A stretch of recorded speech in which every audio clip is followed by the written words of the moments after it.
You can give it just a little nudge if you want it to blink 3 times, or you can click it all the way to turn on the blinker. You can use it for high beams by pulling in, and you can also adjust the windshield wiper directly from here. The windshield wiper has a couple of different settings. The first of 2 are intermittent rain sensing, so it'll actually check if there's water on the windshield and turn it on automatically. And then there are 2 higher settings that are constant wipes. This is the cruise control here. You can press it in to turn it on. You'll get a little amber light on if it's on. And then you can bump it up and down to set your speed in 1 and then 5-mile-an-hour increments. Push it forward and back to set and cancel as well. All right, let's hop in the car and I'll show you a couple more physical controls. I'm gonna sit behind you. Yeah, hop in the back seat. It's probably easiest way.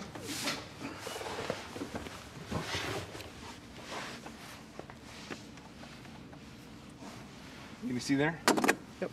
All right. Okay, just drop the key there. Yep. Hold on to that. So to start the car, all you need to do is sit in the seat and then get comfortable. Adjust the controls here, adjust the seat. And when you're ready to drive, all you need to do is put your foot on the brake pedal. When you're sitting in the seat, the car knows you're here because there's a sensor already in the seat for the airbags. So to get started, just put your foot on the brakes. You'll see this sort of center circle will turn over, and it'll give you a readout for speed on the left side, your speed here, your range available both in numerical and bar form, and then kilowatts of power output. When you accelerate, this will turn orange, and it'll build a bar here for acceleration, and it shows how much power you're consuming. When you let off the accelerator, that'll actually build a green bar below and show how much energy is going back into the battery while you're driving. If you have any doors open, it gives you an illustration on this side. So if we shut that door back there, that'll go away. If you keep it open, it'll show what you have. Yep. And you can actually choose what you want to see on either side here. So on the left side, if I want to see something, I can press and hold this, and then I get a menu. I can see media, see what's playing. I can see energy, which is on the other side there. It'll just swap it if I choose that. I can see trips and see how much energy I've been using over the course of a trip. And if I had a route in the navigation, I could pull that up as well. The navigation will always stay on the left side, and the phone will always take over the right side if you do one of those two. So we can choose media and see what's being played. We're not playing anything on the media right now, and that'll pop up. We've got some warnings along the top. Your normal lights for those things are on top. This one has low tire pressure, but I think if we just drive it, that'll take care of itself. And then we also have date, time, things like that. A couple more controls on the steering wheel here. You have mostly media on the left side. There's volume here. You can scroll volume up and down. You can also click to either pause or mute it. And you can also skip to a next track or next radio station by pressing these back and forth. On the right side, we have controls for voice control up top. You can use it with either Slack or radio. If you have connectivity, you can use it for navigation if you want to navigate somewhere. And all you do is press and hold until it says recording. Play black... I couldn't think... I was trying to remember the name of the band.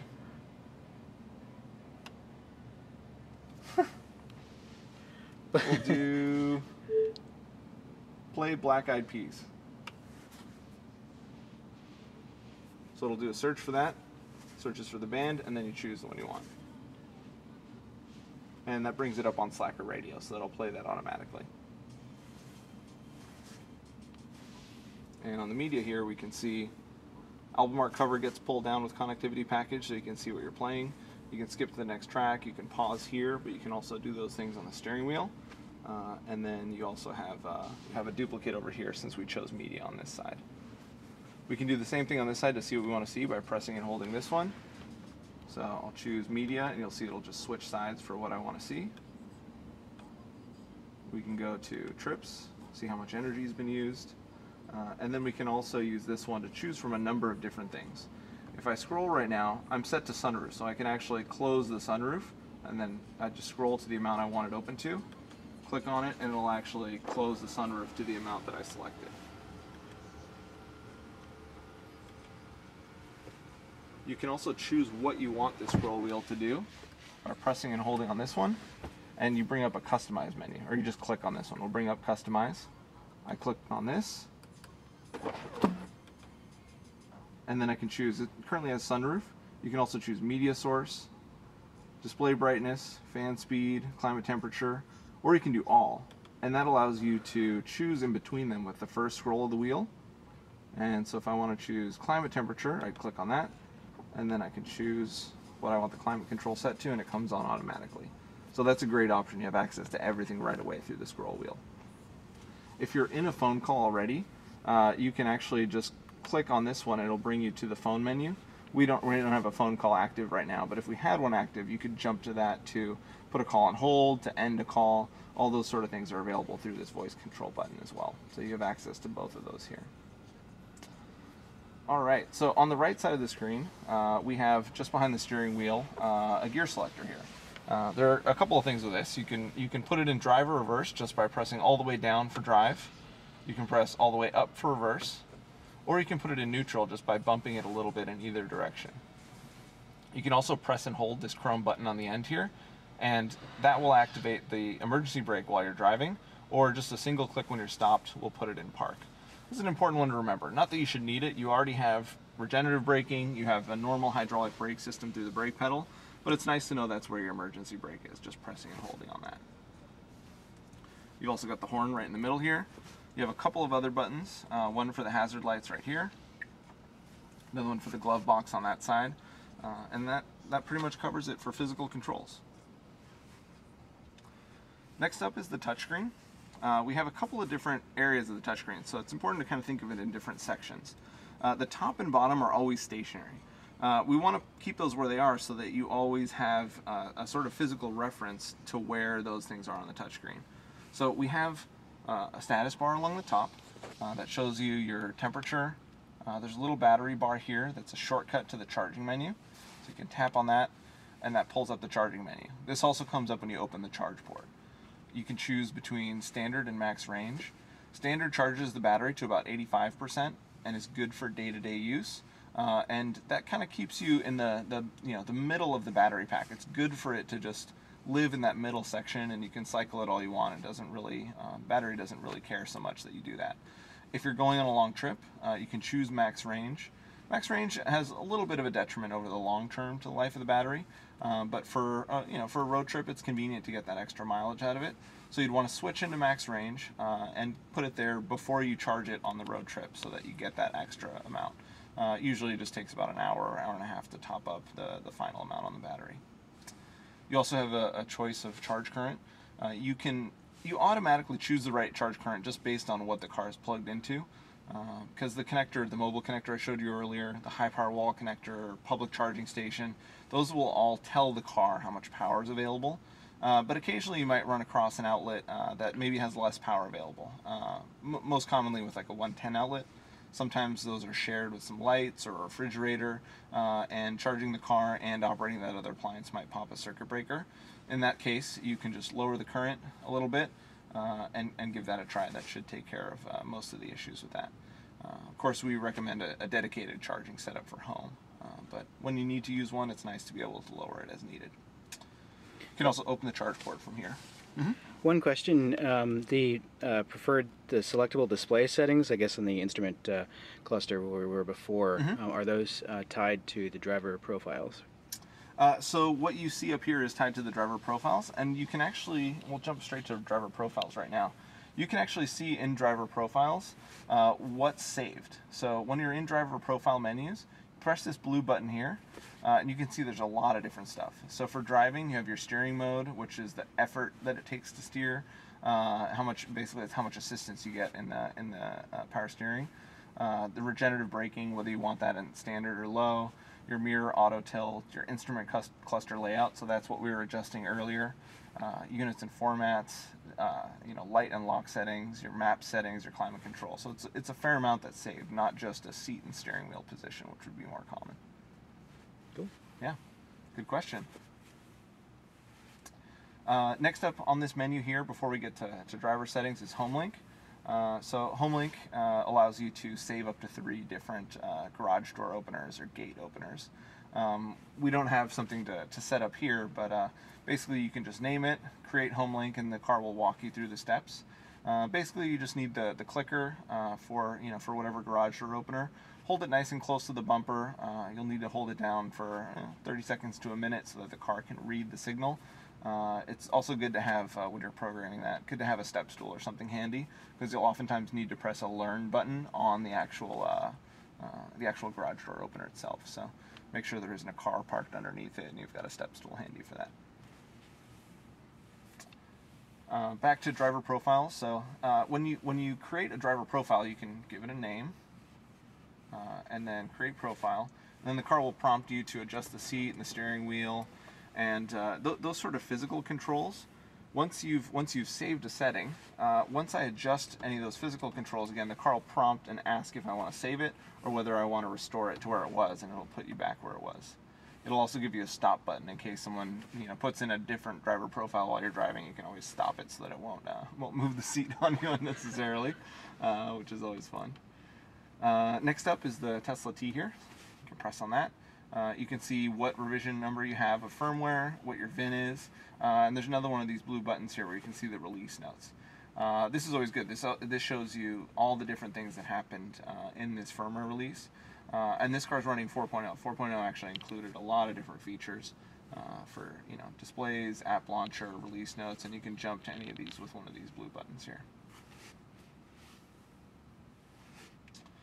Next up, we have, there's an alert for that tire pressure sensor. We'll get that checked later. So alerts will pop up here, and they'll also pop up on the instrument panel if you have one. Next up is Bluetooth. So we can add a Bluetooth device. So there are a couple of tips for that. For adding your Bluetooth, first of all, you want to make sure that your phone is set to discoverable. For an iPhone, that's usually done through settings, and then under settings, there's Bluetooth here. For a lot of Android phones, you need to set them, there's a setting that says it needs to be discoverable, it needs to be visible to new devices, because they'll often hide their Bluetooth. So you need to make sure it's discoverable and visible to other devices. Once it's in discoverable, you hit start search. It'll bring up the phone fairly quickly, and then you can choose that. It'll send a password across to the phone. You want to just verify that it's the same and you're not pairing to a Model S sitting right next to you. It's got the same number, hit pair, and then it brings that across here. You can jump directly to media, and you can also jump directly to phone.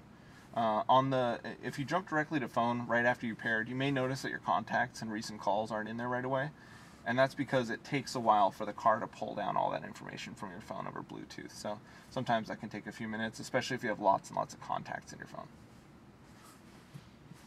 It'll hold up to 10 different phones, so you can keep your whole family in there. It's not often that you run into having 10 different people driving your car on a regular basis, but it happens. It happens. Next up is the signal that the car is seeing. So that's for the car's cell phone antenna. And then you see the time and whether the passenger airbag is on or off. Passenger side also has a sensor to let the car know whether there's a passenger on that side. Next up, these are also stationary. These are shortcuts to all the applications here. We can dig into each one of those in a little bit, but I'll just show you sort of basically what each of these buttons do. So to jump directly to something in the top pane, all you need to do is tap on it, and that'll bring that up. But if you want to open something in the bottom pane, you can actually press and hold this and drag it down to the bottom, and it'll open on the bottom here.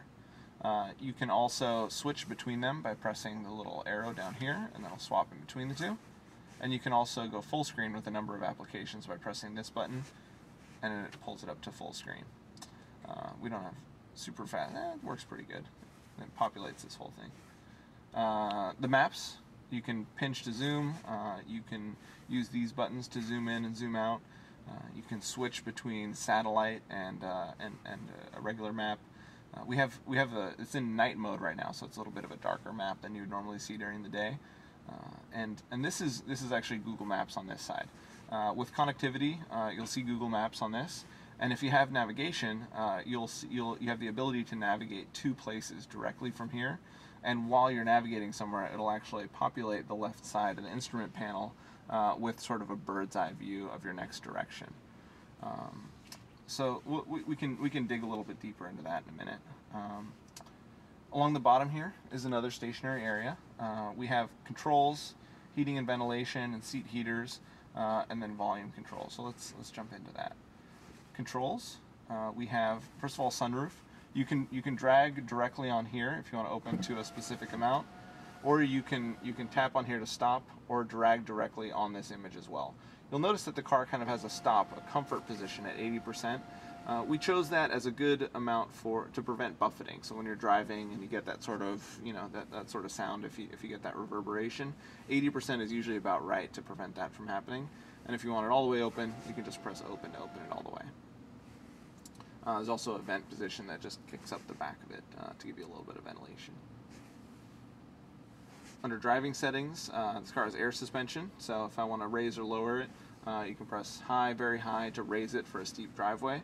The car will automatically lower itself at highway speeds and then raise itself back up to standard once you slow down again. The jack button here, that's really only for a technician working on your car. So if they're changing out a tire, if they're lifting the car, the air suspension is going to try and level the car out automatically. You don't want that happening when you're trying to remove a tire from the car. So that's the purpose of that button there. The steering mode we talked about briefly earlier. That gives you the amount of steering effort. So Sport gives a fairly stiff steering wheel.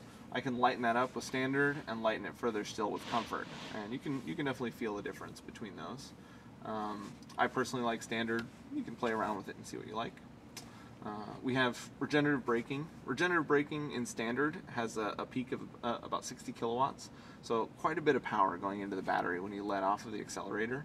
That'll lighten that up to about half that when you put it in low, and that basically, that peak is when you let off of the accelerator, and it'll be a little bit higher, going down a hill or at high speeds than it will at city speeds. You'll actually see on the readout on the instrument panel how much you're getting out of it. The low behaves a bit more like an automatic transmission car, where it'll brake a little more lightly when you let off the accelerator and coast more. Standard will feel more normal to someone who drives a manual transmission car. We recommend Standard. It increases your range, increases your brake life. You don't use the standard brakes as much, but if you're more comfortable with low, that works well as well. Traction control turns off traction control on acceleration. So it allows you to spin the rear tires if you want to have a little fun in a safe environment. We certainly recommend keeping it on. The car has a lot of power, whether it's performance or standard. They're very quick cars, lots of torque. The stability control does stay on. Traction control on regen stays on, so it's going to still work to kind of keep you in line. But you should know you can definitely go through your rear tires quite a bit more quickly with traction control off.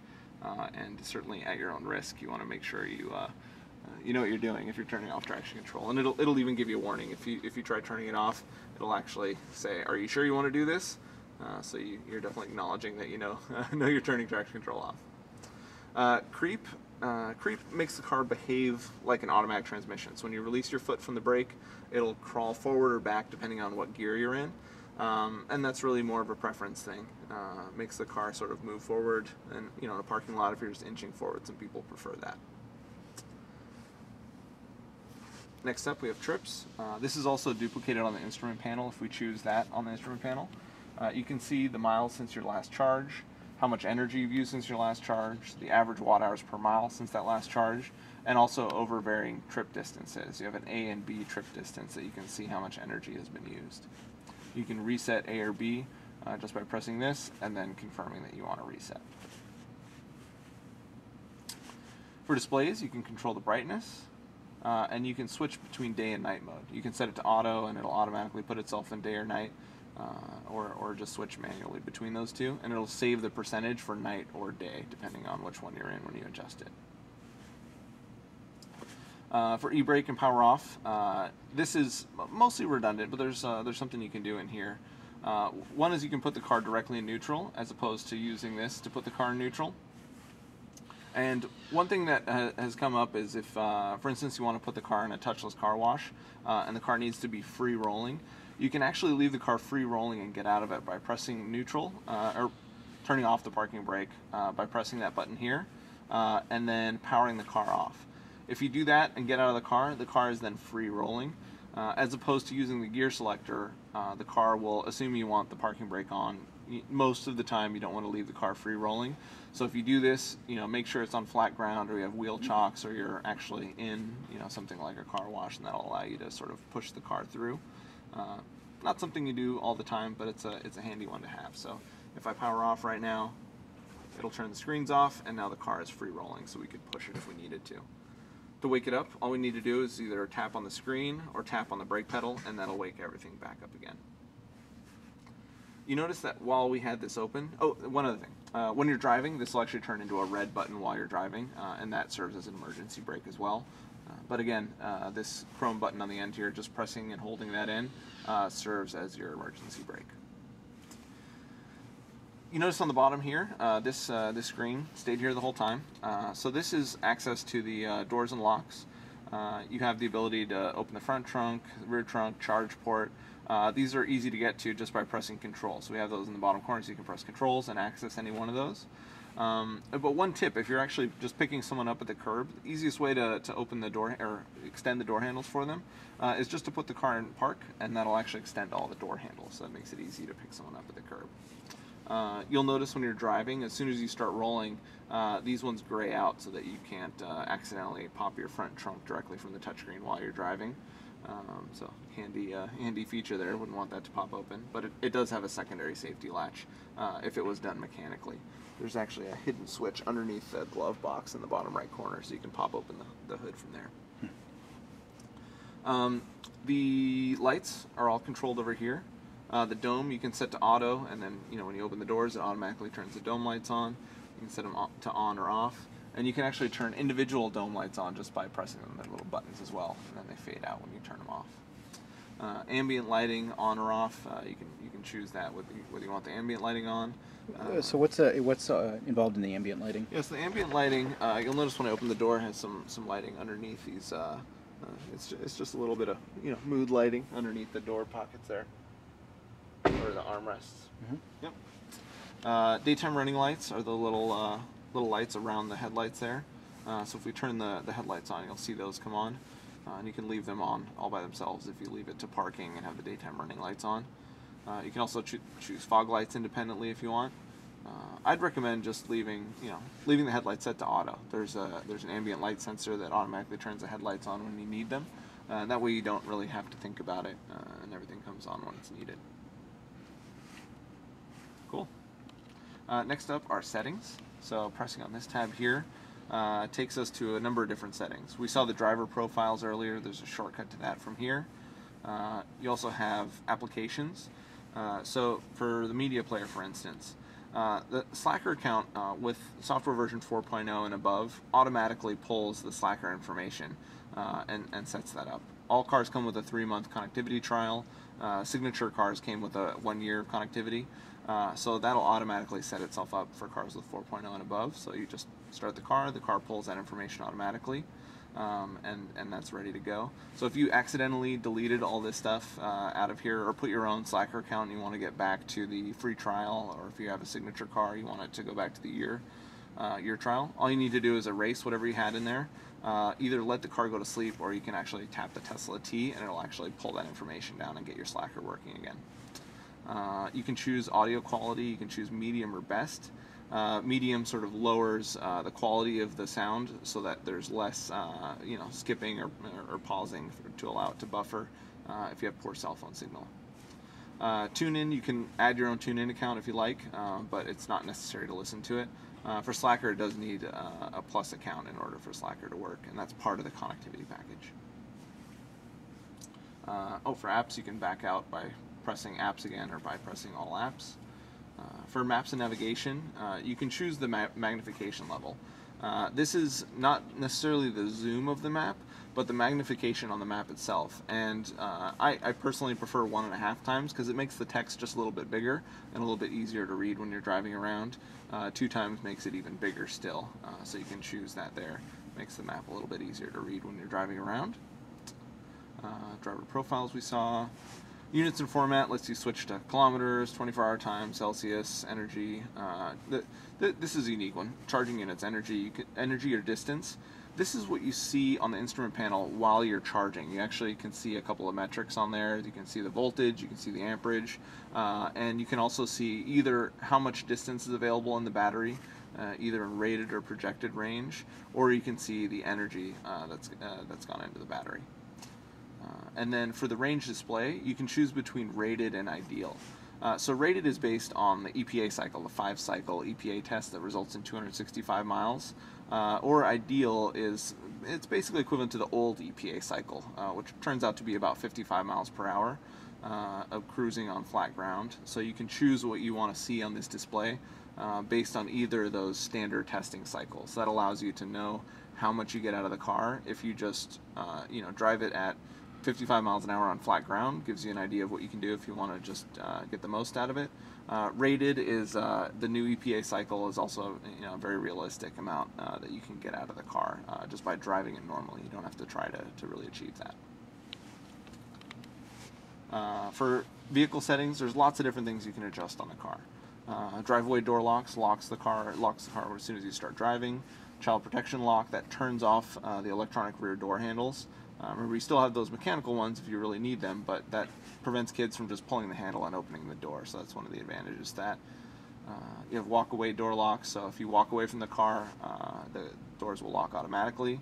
Auto-present door handles with the tech package that pops the door handles out automatically just when you walk up to it. Makes it nice and convenient. Mirror auto tilt when you're backing up. Adjust the mirrors so you can see the curb behind you. Turn the alarm on or off so if someone breaks into the car, the alarm goes off. Headlights after exit leaves the headlights on for 2 minutes after you lock the car. Gives you a little bit of visibility at night. Driving with range mode on or off. Range mode actually adjusts the heating and ventilation settings to use less energy for either heating or cooling the battery. So if you live in a moderate climate, you can get a little bit more range by sort of making the climate control a little bit less aggressive. Displays. Keeping the displays powered makes it so that the car wakes up immediately. And if you keep displays powered off, that allows them to go to sleep if you haven't been using the car for a while. That saves you a couple of miles of range per day, makes the car a little bit more efficient, but it also takes about 10 to 15 seconds for the car to sort of boot up when you get to it. For the most part, you don't notice. Oftentimes you unplug your charge cable when you get home, or maybe put something in the trunk, and the car will have already started booting up as soon as it sensed the key approach the car. So oftentimes you get in, you don't even notice, but every now and then you'll notice the Tesla logo on the touchscreen and the instrument panel just had booted up, so it might take a second for those to come on and for you to be able to drive away. For the most part, it's pretty quick and you won't notice it, but we give you the option whether you want it to be immediate or whether you want to give it a moment and save a little bit of energy, so that's up to you. Mobile app access, you can actually turn this on and allow you to use the iPhone or Android app, which is coming up pretty soon. So this just allows you to turn access to that on or off from the car. There's a question about the release date, which I'm assuming you can't. Yeah, we mentioned something on the website. It's coming pretty soon. Mm-hmm. We're not far away from it. We've been doing beta testing for some time, so it's up and running, and we're going to release it to everybody pretty soon. HomeLink we looked at earlier, that allows you to access your garage door opener from there. Cool, that was it for controls. Next up are heating and ventilation. We have seat heaters if you have the nab leather. That allows you to adjust that from there. 3 is hottest, and then it steps down from there. You have that for driver and passenger side. The automatic temperature control, you can set those here, and you can sync it to the other side just by pressing sync temp, and then it'll sync both sides together. So you can keep them independent or the same. If you want to jump directly to defrost settings, you can press that here. You can hit the rear defroster here, and that'll warm up the rear glass. So that allows you to sort of defrost those windows. And then you also have custom settings. So beyond just the automatic settings, you can fine-tune this to how you like it. You can set them all to auto by pressing reset auto here, or you can override any one of these individually if you want to set this and leave everything else to automatic. So you can fine-tune it pretty good from here.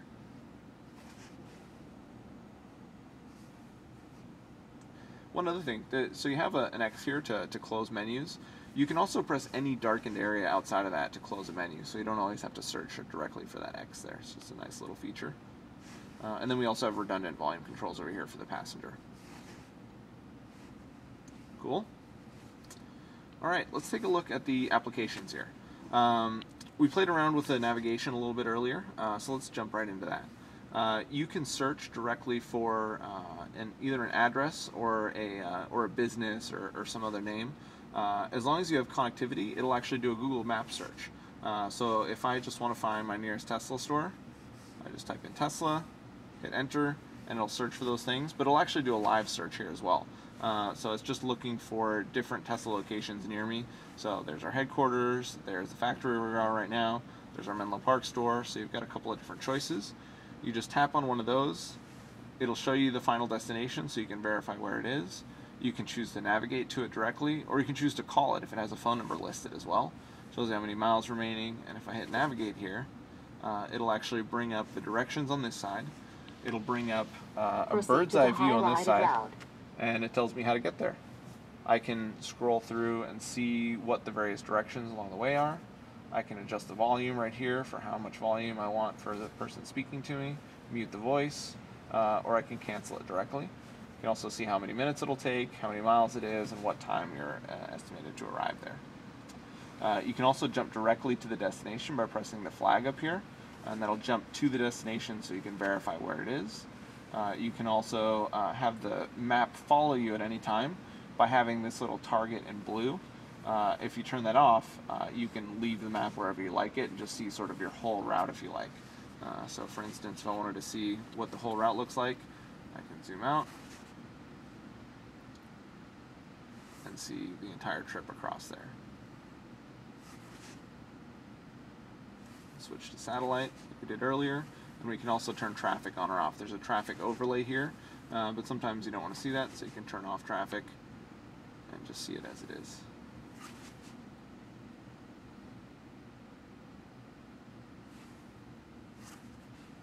You can also see your history here.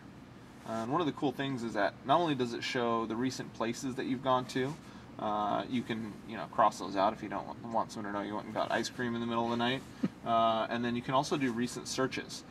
So instead of looking for a specific address that you just went to with recent places, if you're on a road trip, you might want to find the nearest supercharger to use, so you can choose that and it'll actually look for superchargers near where you are along that road trip. So for instance, right now the nearest one to us is over in Gilroy. You just tap on that and we can choose directly on there as well, and then we can navigate directly to that supercharger. And this is great for road trips because you can choose the supercharger, you see how many miles are remaining, and as long as the car has enough miles remaining, you can drive as quick as you want to that supercharger and then top up.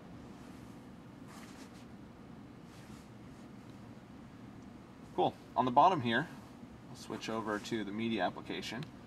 For the media, we can see what we're playing right now and now playing. Shows the album art cover. That part of the connectivity package is pulling down the album art cover. We're on Slacker Radio right now, so it's playing a song directly off of a live stream. You can skip to the next song, you can pause, you can choose it as a favorite or tell Slacker you don't like it, and that'll allow you to sort of fine-tune the station.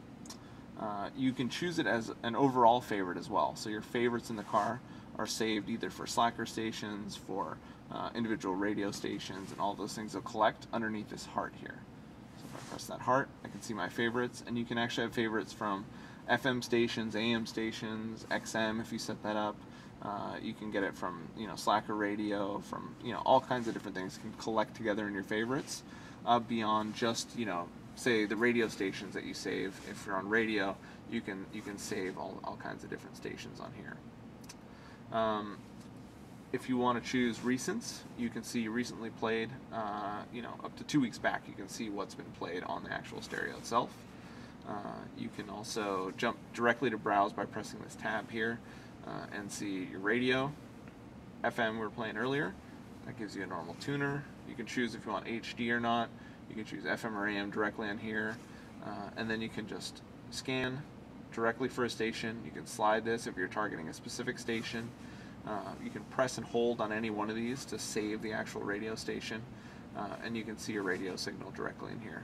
We're inside, so we don't have such great signal, but again, you can favorite it as well. In browsing, you can also choose internet radio, so we have TuneIn. TuneIn is really cool. It lets you get local radio stations from all over the world. So you can do, local radio, what's local to you, music, talk, sports. You can do by location. So you can see what's playing on the radio in Antarctica right now. It's pretty awesome. in any one of these menus, you know, especially something like tune in or maybe a USB drive where you have lots of different stuff, you actually have a couple of different menus, and you can see how far in using these little, you know, sort of cookie crumbs down there. You can scroll through, choose something from Europe, wherever you want. Under My Music and Devices, you would see music either from my phone, and I can play directly off of the iPod on my iPhone, or if we had a USB drive with us, there are 2 USB slots down here. You can basically just plug in a USB drive directly into those, and if you have your album art, you know, separated in folders into albums like you normally would, you can browse through those folders and albums to find music directly. Favorites and recently played we looked at, you can also access from here. So, fader and balancer, you can access through the media player here. So press on that, and you can drag it exactly where you want it. There's a smart center as well, so if you tap anywhere near center, it'll automatically think you're trying to find center. Then you can adjust using these bars as well. You can also adjust tone directly in here, so you can sort of fine-tune these. And then you also have a button here that allows you to jump to different inputs as well. So if you want to jump directly to where you are in Slack or TuneIn Radio, it'll jump directly to what you were playing last. You can also, that's also one of the controls here, you can jump between media sources on the right side scroll wheel. Let's take a look at the energy application. This had some updates in 4.0 that sort of changed how this looked. Well, initially it was just a graph that showed your energy usage. On, you know, the instant on the right side is kind of showing you how much energy you're using over the last 1/10 of a mile, and then this is your overall average. So this car just got done with, you know, this is a pretty new car, so it just had some aggressive driving done. But you know, this line here will adjust your average over whatever mileage you have here. So this is over 30 miles. We can see over 15 miles, and you can see over 5 miles. So you can see that's a pretty drastic difference. Looking at the 30-mile chart, there's some very you know, aggressive driving for some of the burn-in cycles, and then at 5 miles you can see it mellows out quite a bit, and your range changes pretty significantly based on those. You can also choose your average or instant range for what you're seeing here. Instant is your last 1/10 of a mile, and then average is average over that mileage cycle over, you know, 5, 15, or 30. So that'll change depending on which of those you're using. So that's based on watt-hour per mile. Watt-hour per mile is kind of a new number for a lot of people, but it's kind of the equivalent of what most people are used to in miles per gallon. Watt-hour is an energy unit, and miles is a distance that you covered. So it's the amount of energy that it took you to cover that mileage. So get used to hearing about watt-hours per mile. It's a new one we'll probably hear more of in the future. Next up is a web browser. It's a, you know, fairly straightforward web browser, but it doesn't allow things like video. We don't want to, you know, show video to somebody while they're driving, those kind of things. You know, this is something that your passenger can use, or you can use while you're stopped, and, you know, read the news while you're waiting to pick somebody up outside the office or something like that. You can favorite websites just like you can with media, or jump directly to your favorites with these heart plus and heart buttons. And you can either type directly into the URL, or you can type in just a Google search. So if you want to just search for, you know, let's see what SpaceX is up to, hit enter, does a Google search for SpaceX, pulls that up here, and then I can jump directly to their website. Oh, it's pressed on the map there.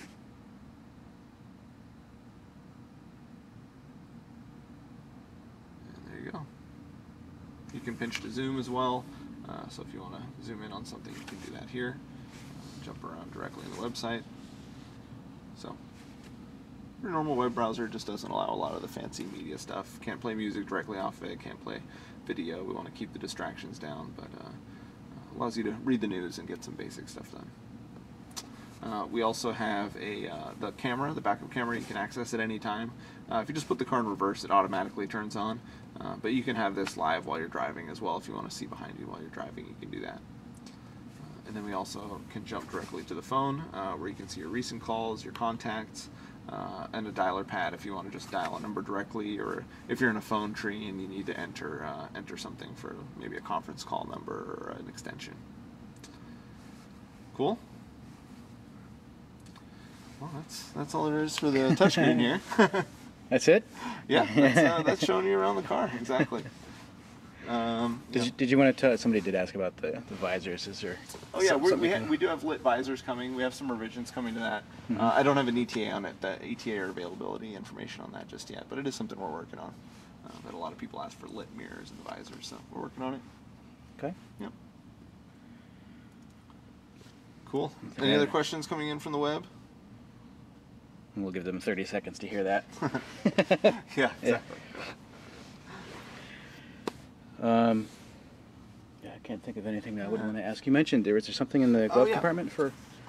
I didn't know. I didn't even know about that. Glove compartment comes with owner's manuals and things like that in here. Yeah. And then there's actually a latch underneath here, so that allows you to open the front trunk with by non-electronic means.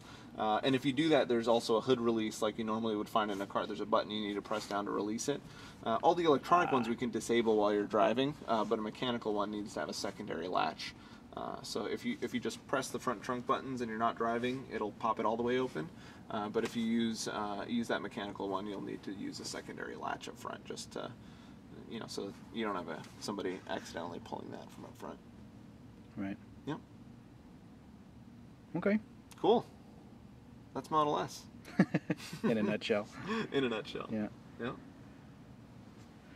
All right, yeah, I don't see any other questions here, so I'm going to kill the feed here, but I will continue to watch this site, and I can post back any text responses if you guys have any questions. I did just get one here. Do you usually get into details about rebooting screens and whatnot? Yeah. Oh, yeah, if you want to reboot either of these things, if you have any technical issues with either, you can reboot the center display here by pressing and holding the 2 scroll wheels, and you can reboot the instrument cluster by pressing and holding both of the top buttons there. So either of those, just press and hold it until the screen goes dark, and then it'll reboot and come back in just a little bit. And that's safe to do while driving? Oh yeah, you can do it while driving. Yep, exactly. The powertrain is totally independent, so doesn't need either of these to drive actually. So. Okay. Yep. Good question. Yeah, good question. Doesn't come up often, but if you need to, it's there. Okay, cool. All right. Thanks everyone for watching. Thanks for watching, guys. Thank you so much, Dan. My pleasure. Thanks.